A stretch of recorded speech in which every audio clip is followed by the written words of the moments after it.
First time to Turkey? No. Long time ago, different life. Now you come back. Yes, I'm looking for something. You can find whatever you wish in Turkey.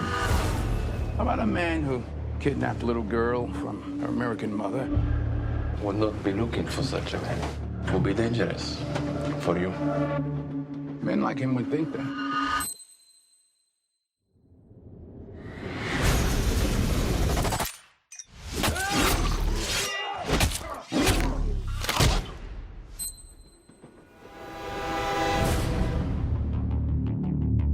Baby!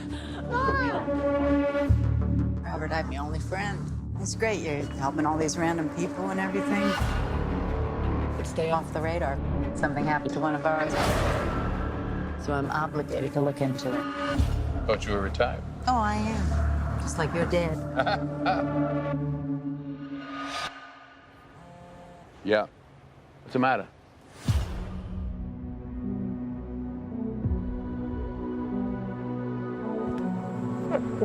They knew what floor she was on.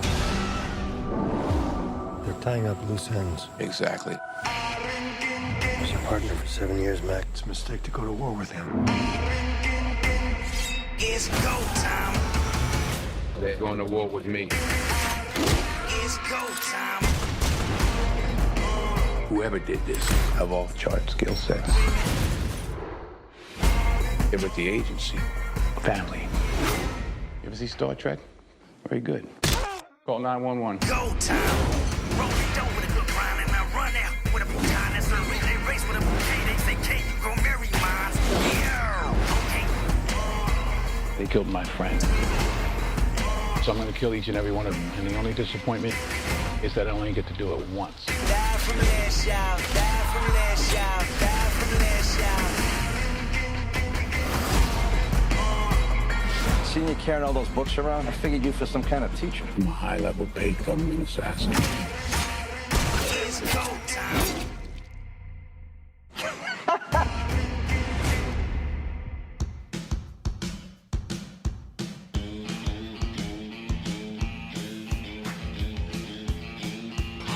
I've waited all year, and finally it's here. For 30 straight days, it's a month-long movie craze. That's right, I'm ready to post a podcast each day.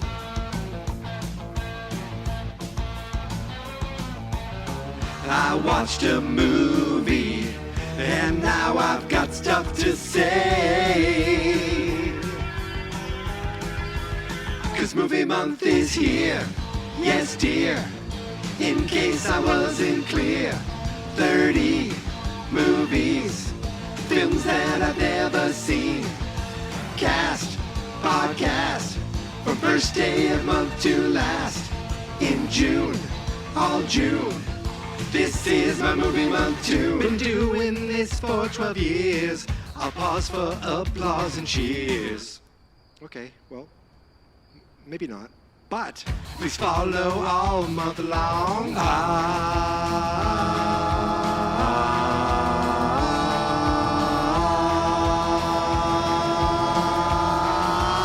Cause movie month is here. Yes, dear. In case I wasn't clear. 30 movies, films that I've never seen. Cast, podcast, from first day of month to last. In June, all June. Listen and subscribe is what you should do. Apple, Spotify, and yes, on YouTube. Listen and subscribe, come on, don't be rude. Listen and subscribe all June.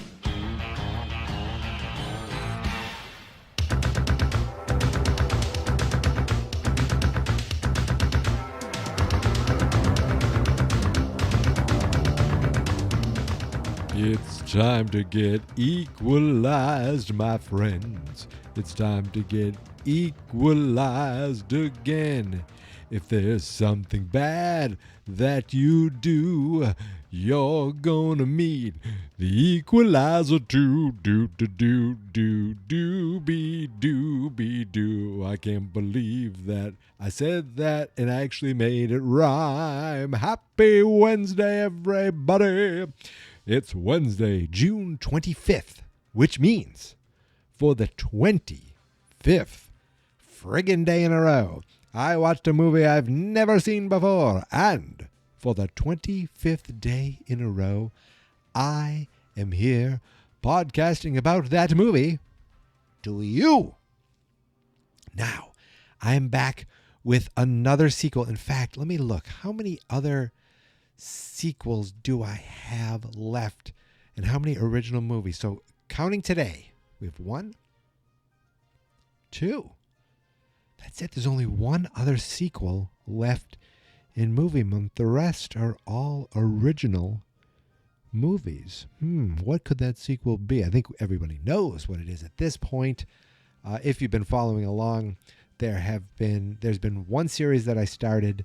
I only made it about halfway through, and I'm not revisiting that this year.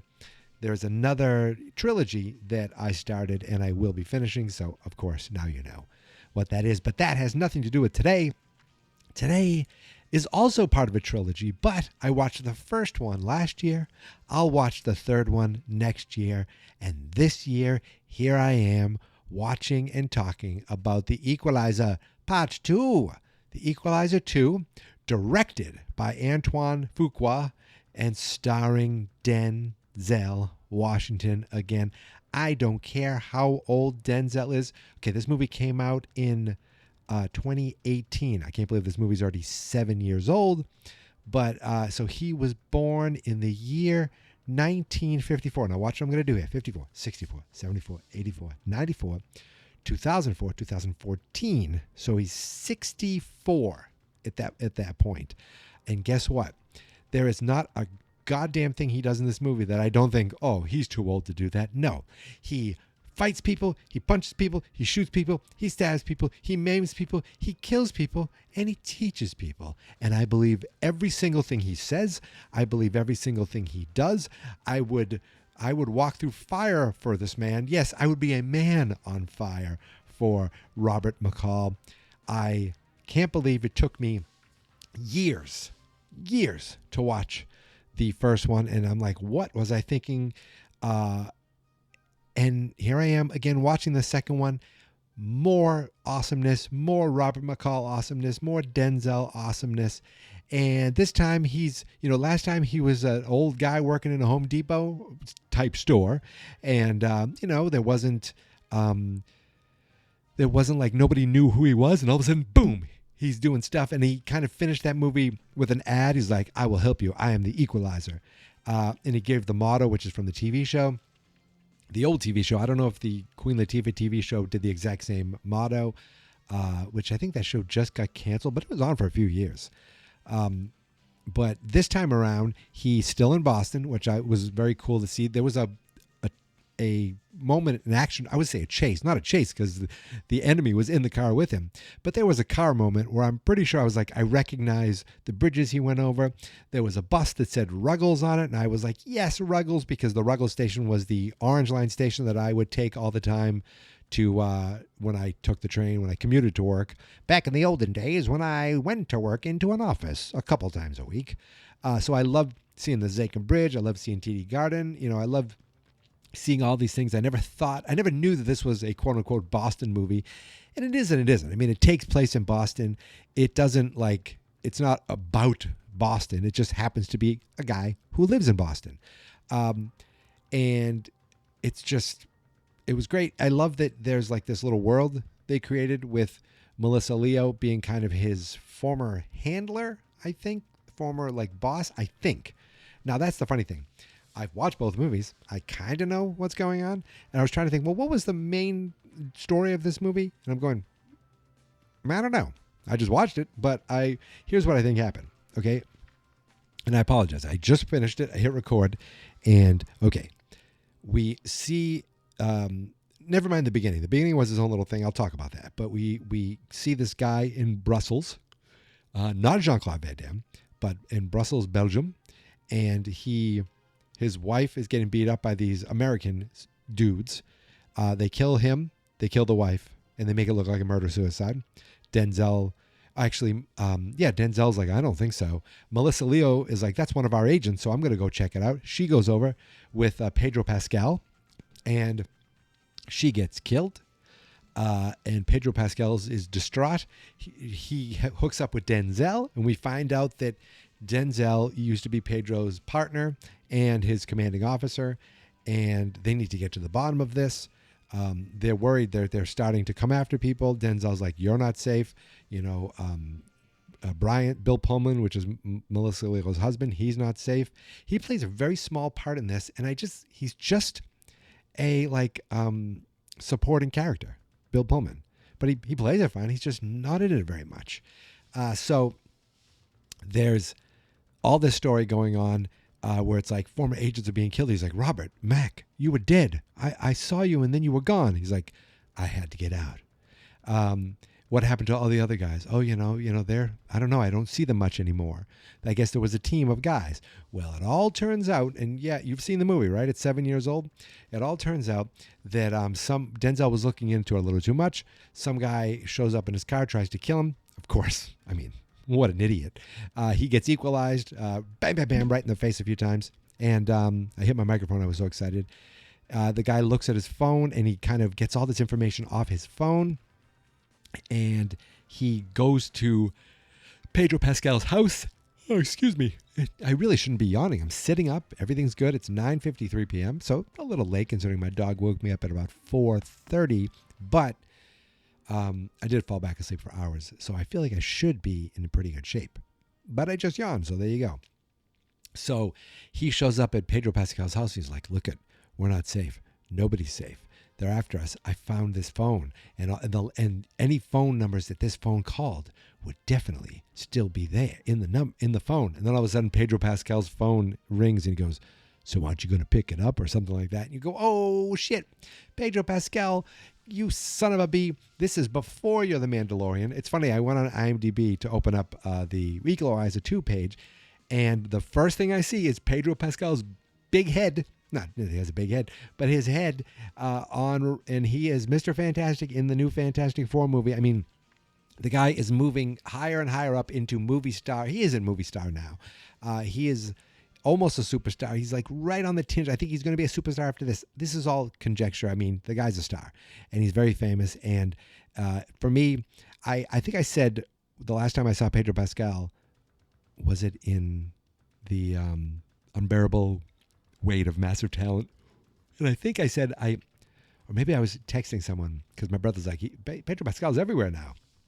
And I said, I think the first time I saw him was in Narcos, but I believe the first time I saw him, because I was looking at his IMDb, was Game of Thrones. And he played a guy I didn't like. Then he was in Narcos, and I did love him. And then, of course, The Mandalorian. And, of course, most famously, Wonder Woman 84. Which was funny because he was also in the unaired pilot of Wonder Woman, which was, is it Adrian Palicki played Wonder Woman, and I watched that because someone uploaded it years ago.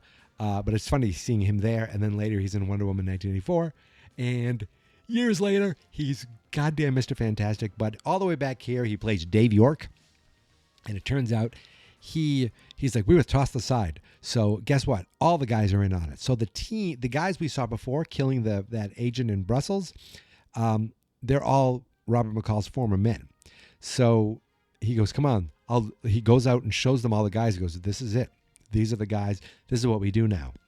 He goes, we used to kill the enemy. He goes, who's the enemy? It doesn't matter. All it matters is we were taking orders. Now we do it and we get paid for it, basically. She was just in the way. That's what I guess it was. Like, I still don't know what the bigger story was. Why were they killing the agents? I guess because someone paid them to. I really wasn't positive on.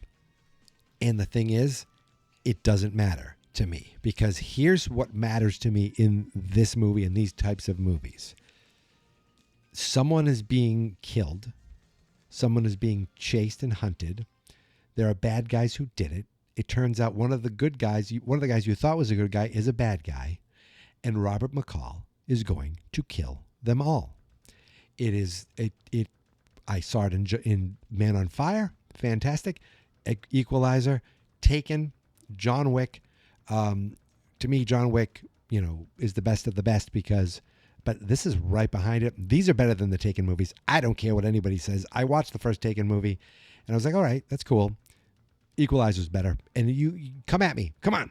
Everyone talks about Taken, and there's a certain set of skills. I don't care about that. I watched it. I watched 1, and I haven't gone back for part 2. So what does that tell you? Yet immediately I came back for year 2 of Equalizer, year 2 for me of part 2 of Equalizer. You know what I mean? I watched the first one. I watched the second one. I'm definitely watching the third one. I want them to make 4, 5, 6, 7, or 8. I don't think they will, but I will at least definitely watch this trilogy and be a fan of it. I am a fan of it, and I'm glad I friggin' started watching these movies. So he's like, listen, you guys made a big mistake. And he's standing outside, and he goes, you killed my friend. So, I'm actually going to kill all of you. And the only problem I have, the only thing I feel really bad about is that I'm only going to be able to do it once. And then he turns around and he sees Pedro Pascal's wife. He's like, hey, Dave said you'd give me a ride to the station. She's like, oh, yeah, thanks. And he gives them a smile because they're not going to do anything in front of his wife. And he's like, he picks up her daughter, and they're playful, and he looks at him. He waves goodbye. I loved it. So he goes and gets Bill Pullman, gets him out because they were tying up loose ends. But here's another problem. Robert has a personal life. He has this house out at a beach. I don't know if it's a Revere beach. I don't know where exactly it is. It's a beach in the area. A beach neighborhood. I can't think of what the beach property. There's a certain word I was looking for and I couldn't find it. A beach community. Boom, I just found it. I think that's what I was looking for. It sounds right. So he has this house out there, but he lives in an apartment in the city, and he has this woman who is a Muslim who has this nice mural, and she, though I don't know if the mural, I don't know if she was attacked or she was harassed because of her being Muslim, so that might not have anything to do with it. It just seems like they messed up her garden. There was graffiti all over this mural that her brother made, and I don't think it was connected to like a hate crime. It was a crime. It was an a-hole crime, but they never went there with that. So take either way. I'm not exactly sure which, if it was or not, but he gets a young guy who lives in his building. Oh, first he's cleaning it up himself, and this young guy's like, hey, Mr. McCall, why are you doing that? Like, there's people to do that. He goes, there are people to do that, but they're not doing it. I'm doing it. And he ends up finding out that this kid, Miles, is an artist, and he's like, I want you. He goes, I'll paint for $300. I'll do it. And he's like, that's okay, thanks. And then he's like, I'll do it for $200. And he talks him down, and finally Denzel's like, fine, you could do it. But you have to come here straight after school. And there's no he basically wants him to keep this kid out of trouble, because we find out that this kid was killed. His brother was killed for a gym bag. And he started rolling with did I say rolling with like I'm, really cool? Because that sounded friggin' cool. He was rolling with some dudes who were, seemed like they were up to no good, and they were starting making trouble in his neighborhood. And, so Mr. McCall got in one little fight, and he beat all these mofos up and took Miles out of it. He's like, Miles, you coming? Because I have a handgun and an Uzi. And Miles should be like, I'm sorry, aren't you my old neighbor? What are you doing here with a machine gun? But he takes that guy out of this situation. None of those guys, I think they were drug dealers, none of them came after Mr. McCall, because would you come after a guy who just showed up like that? Neither would I. So he basically says, listen, you need to, he's not almost like a father figure. I don't know, but he just basically says, you want this? This is the life you want? You want the life here? Why don't you shoot me first? Shoot me. He goes, no, you don't want it. Then he ends up befriending the kid. The kid does this painting for him, ends up painting in his house. And then when the bad guys show up, they kidnap him and take him and put him in the trunk of a car. So when the big finale fight happens at the beachside property, it was a cool way of doing it, because there was a hurricane coming in, and Robert McCall shows his badge, and he's like, I just got off a double shift. I need to go to my house. They let him through.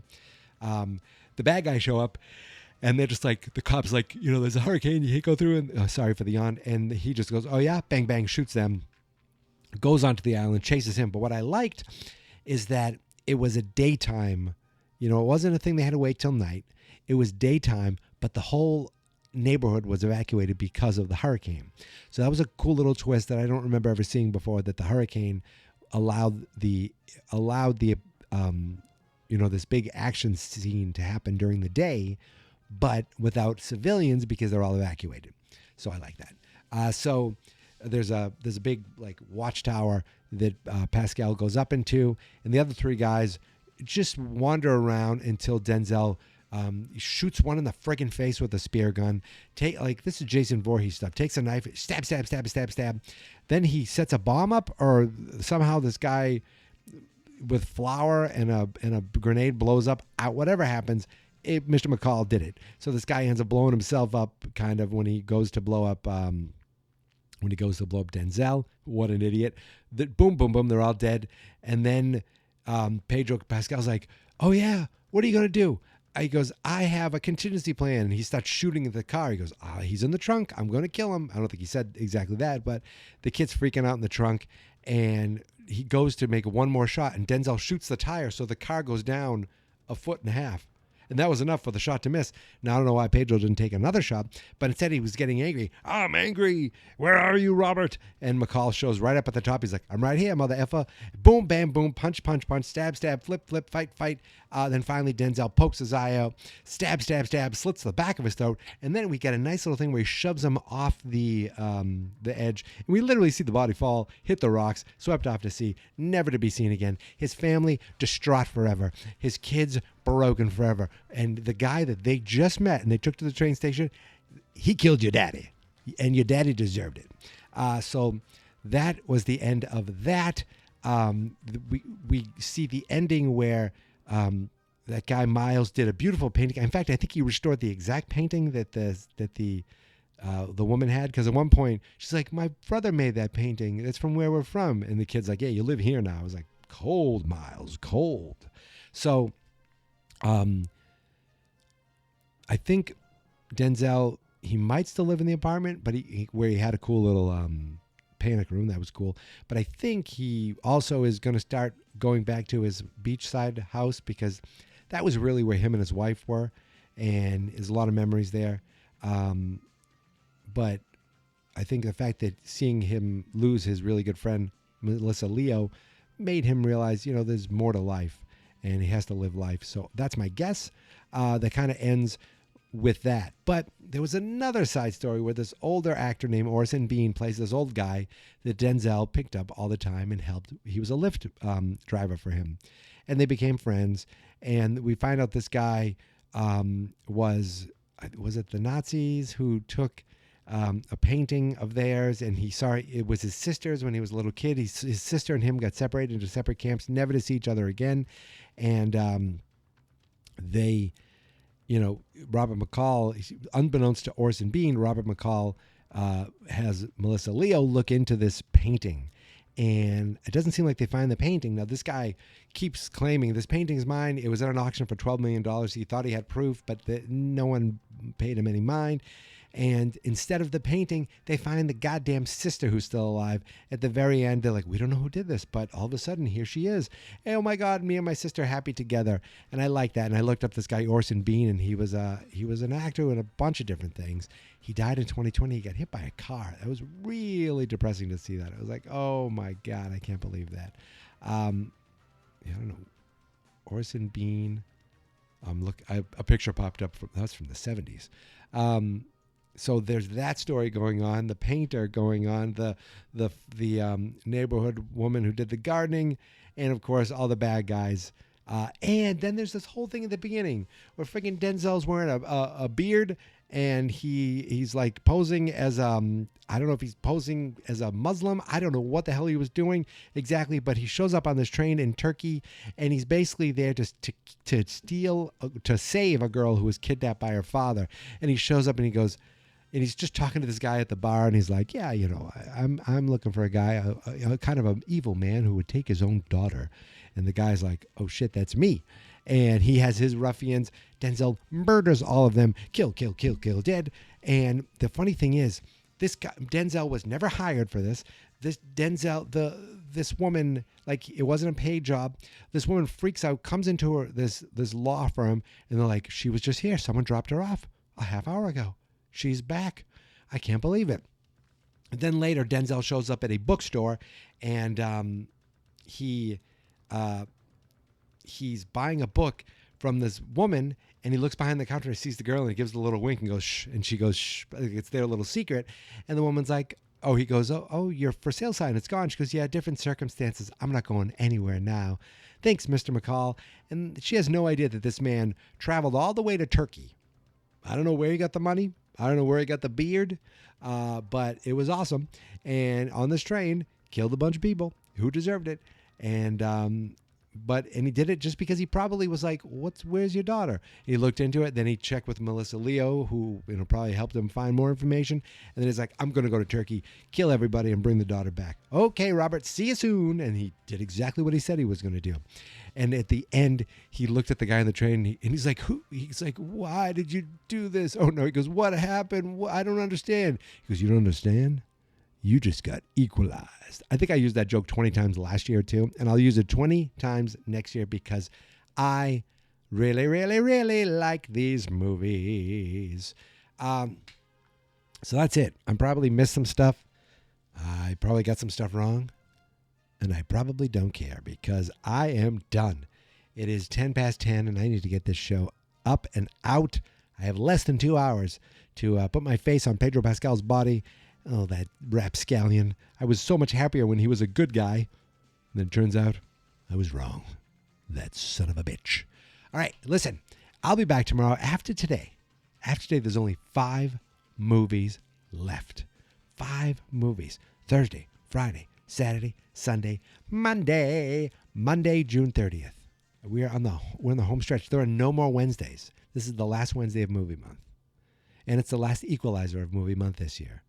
There'll be plenty of Wednesdays next year, and there will be one more Equalizer to come in 2026. But until then, I'll be back tomorrow. And in the meantime, you can listen to every episode, please. But you can follow me on all the socials at Geek Mentality, except TikTok, which is Geek Mentality Mike. On Facebook, it's Fans.Experts. On YouTube, it's Fans.Experts. That's because the website is fansnotexperts.com. That's it. I'm done. I'll be back tomorrow, my friends. But until then, thank you for listening. Thank you for subscribing. And here is my theme song. This is my podcast, I made it. Geek Mentality's what I named it. And I think you should listen and subscribe. Cause I'm kinda funny and awesome.